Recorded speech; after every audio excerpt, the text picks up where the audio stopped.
donations. It's very kind of you all. And in case there is two people who pick the same time, we will decide it on heads and tails. Okay? Right, so now... Yes. Yeah. Thank you.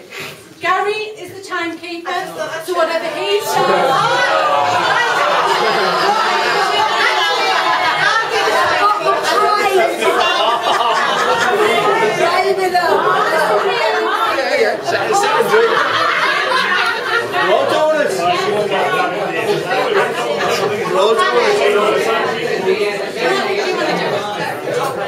Official timekeeper though. Actually, do you know what? I'll change our minds as there was a little bit of issue from down the bottom of the room. Jamie is going to do it. Jamie is going to do it. He is the nephew of the bride, so I don't trust. I trust Jamie.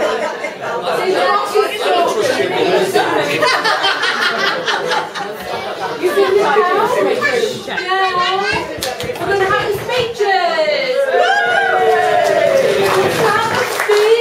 We'll then go on to Callum, and then the one we're waiting for. Press that. So Steve, up to you, Jamie. Press that button. Press the button. Okay, friends and family, welcome to Julie and Callum's wedding. That's always a good start. Are you sure? I hope so. For those that don't know me, I'm Steve. I'm Julie's older brother. A lot of people have made the mistake that I'm the younger brother, but I am the older brother. Initially, I thought this is the best thing to do, to get on first, then I can get all the jokes off the internet and I can look around at Callum and Dave. Oh, look, I've lost that one. But then I thought afterwards that there might be a lot of lies spread about me on the stag night. So, I don't know what these guys are going to say, but I'd like to point out that I was in bed for 11 o'clock. I had 3 shandies all night and didn't misbehave at all. Yeah. Thank Me you. and Karen know better, don't we, Karen? The next bit, the serious stuff. I think there's a couple of serious things we need to talk about first. Thanks to everybody for coming this wedding weekend.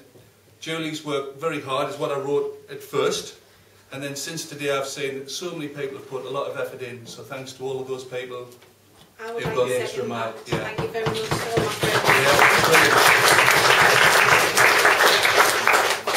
And I think well done to Callum for following orders. And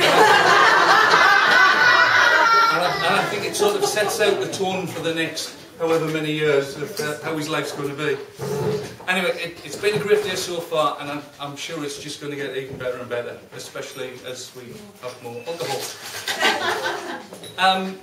Special mention to the bridesmaids as well. All of them look absolutely fantastic. Yeah.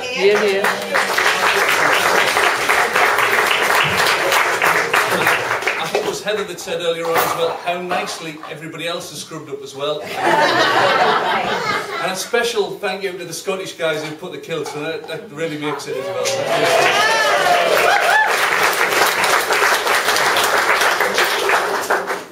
Nearly forgot one other person who looks really nice today, the bride. She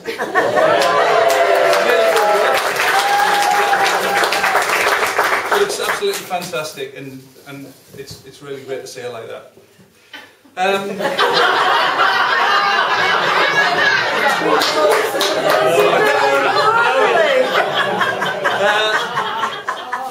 I'm standing in for my dad today because he's not allowed the last word at home, or even the first one.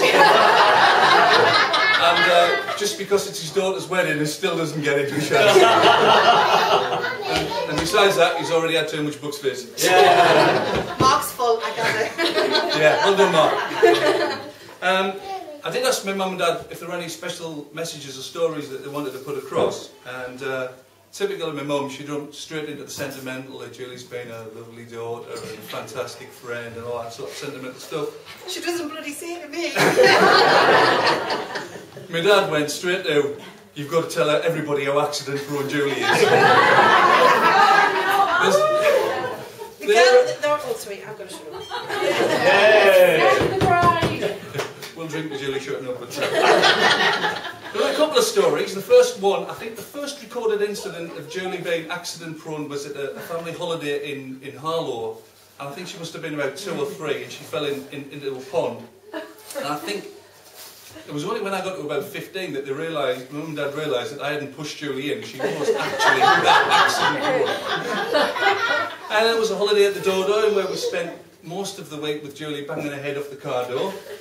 And then there's other stories about potty training a 2-year-old at the time, but that's not for the dinner table. Hannah! Anyway, the accident gene is alive and kicking in my daughter, so if Hannah offers to pour you a drink, politely decline. Just to be honest, we can't afford the dry cleaning bill. One other thing I've been asked to mention are absent family members, and it's particularly poignant at this time with Liz and Tom this year.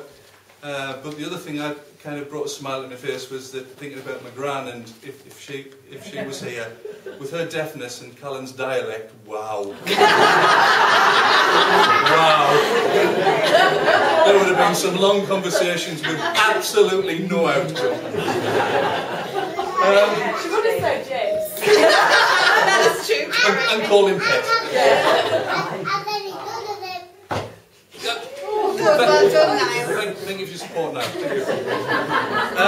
you. After the honeymoon, Jamie, are you ready with the props?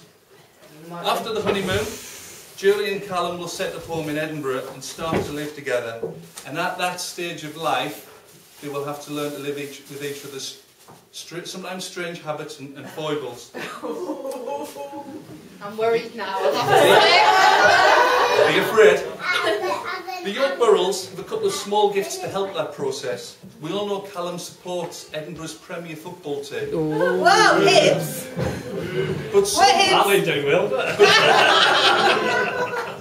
Edinburgh's Premier football team, but somehow I never saw Julie in a replica strip. So I managed to get this fantastic t-shirt.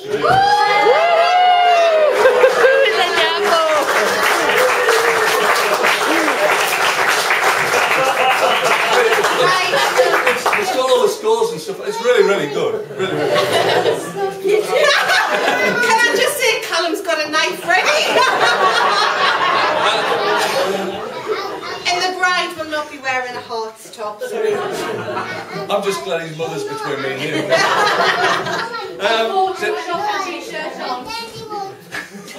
I'll clean the windows. To help Callum learn to live with Julie, God. and this will be a challenge for the man. We thought about Julie's approach to housekeeping. We tried to get a copy of OCD Weekly, but they've been tidied away.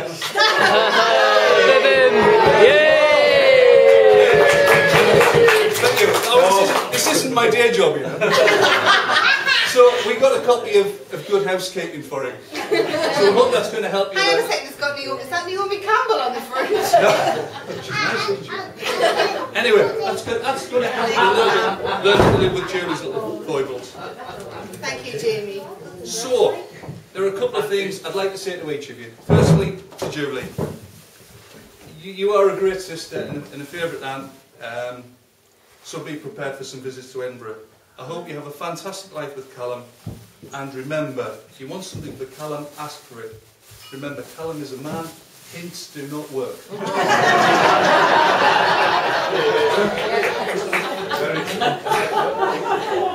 Now to Callum, I think you've known Julie long enough now to know what you're letting yourself in for with our family, and to be honest, now I've got no sympathy with it.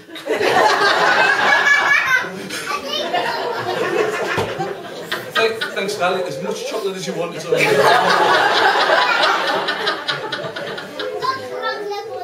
Yeah. Oscar Wilde once said, and this is where I've got to be thankful for the internet because I didn't know this quote, women are meant to be loved, not understood. We can clearly say that Callum makes Julie feel loved, and therefore on behalf of our family, a big thanks and a welcome to our family. Anyway, that's enough from me. All that's left to do is to propose a toast to Mr. and Mrs. Pigott. Have a fantastic life together, and make sure you've got a room ready for visitors because we'll be up to visit. Cheers, everybody.